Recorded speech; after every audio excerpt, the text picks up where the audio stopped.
Operation zero പദ്ധതിക്ക് പിന്നാലെ സംസ്ഥാനത്ത് കെട്ടിക്കിടക്കുന്ന കേസുകളുടെ പുനഃപരിശോധനയിലേക്ക് കടന്ന vigilance.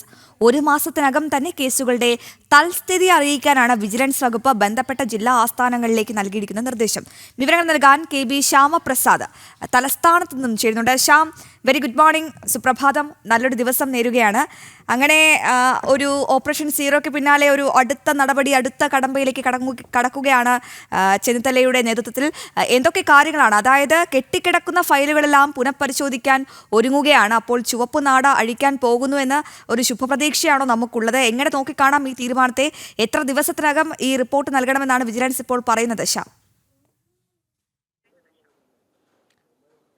Aswathy, Rohini, good morning. എന്തായാലും സംസ്ഥാനത്ത് ഓപ്പറേഷൻ സീറോ ഓവർ പ്രഖ്യാപനത്തിന് ശേഷം കൂടുതൽ ത്വരിതഗതിയിലേക്ക് വിജിലൻസ് കടക്കുന്നതിൻ്റെ നടപടിക്രമങ്ങളാണ് ഇപ്പോൾ കഴിഞ്ഞ ദിവസങ്ങളിലെല്ലാം തന്നെ ഈ ഒരു ബൃഹത് പദ്ധതി പ്രഖ്യാപനത്തിന് പിന്നാലെ ഇപ്പോൾ വകുപ്പിൽ നിന്നുണ്ടാകുന്നത്.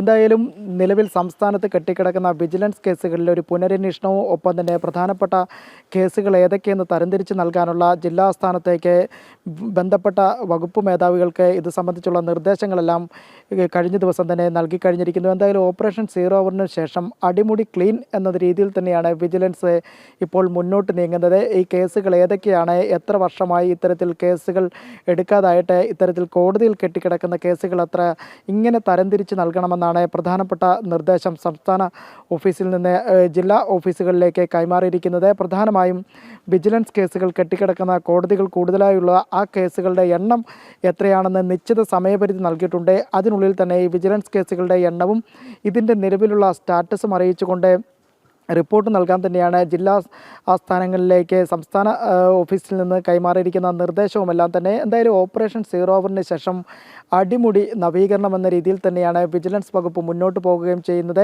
എന്തായാലും നമുക്കറിയാം, കഴിഞ്ഞ വർഷങ്ങളിലെല്ലാം തന്നെ മൂവാറ്റുപുഴ കോടതിയിലടക്കം നിരവധി കേസുകളാണ് കെട്ടിക്കിടക്കുന്ന ഒരു സാഹചര്യം ഉണ്ടായിരുന്നു. അതെല്ലാം തന്നെ വാർത്തയാകുന്നൊരു ഘട്ടത്തിലേക്ക് എത്തിയിരുന്നു. എന്തായാലും ഇങ്ങനെ ഇത്തരത്തിൽ കേസുകൾ കെട്ടിക്കിടക്കുന്നതോ അല്ലെങ്കിൽ പുനഃപരിശോധനയ്ക്ക് ആവശ്യമായ കേസുകളുടെ എണ്ണമോ ഇത്തരത്തിൽ തരംതിരിക്കുന്ന ഘട്ടത്തിലൊന്നും തന്നെ വിജിലൻസ് കടന്നിട്ടില്ല. അങ്ങനെ ആ ഒരു പ്രശ്നങ്ങൾ പരിഹരിച്ചുകൊണ്ട് മുന്നോട്ട് നീങ്ങാൻ തന്നെയാണ് ഇപ്പോൾ വിജിലൻസ് വകുപ്പ് ഇപ്പോൾ തീരുമാനമെടുത്തിരിക്കുന്നത്. അതിൻ്റെ പ്രാരംഭിക നടപടി എന്നവണ്ണമാണ് ഓപ്പറേഷൻ സീറോ ഓവറും അതിനുശേഷം ഇപ്പോൾ നിലവിൽ കെട്ടിക്കിടക്കുന്ന കേസുകളുടെ എണ്ണമടക്കം പരിശോധിച്ചുകൊണ്ട് വിജിലൻസ് ഇപ്പോൾ മുന്നോട്ട് പോകുന്ന നടപടിക്രമങ്ങളും സ്വീകരിച്ചിരിക്കുന്നത്. അശ്വതി, രോഹിണി. ശരി ശ്യാം, വിവരങ്ങൾ വ്യക്തമാണ്. എന്തായാലും ചുവപ്പ് നാടയിൽ കുടുങ്ങിക്കിടക്കുന്ന ആ കേസുകളെല്ലാം, ശ്വാസം മുട്ടി വീർപ്പ് മുട്ടി കിടക്കുന്ന കേസുകളെല്ലാം അഴിക്കാൻ പോവുകയാണെന്നുള്ളൊരു ശുഭപ്രതീക്ഷയാണ് ശ്യാം തലസ്ഥാനത്ത് നിന്നും പങ്കുവച്ചത്. അങ്ങനെ ഒരുപാട് വാർത്തകൾ, വിശേഷങ്ങൾ ഇതൊക്കെയുണ്ട്.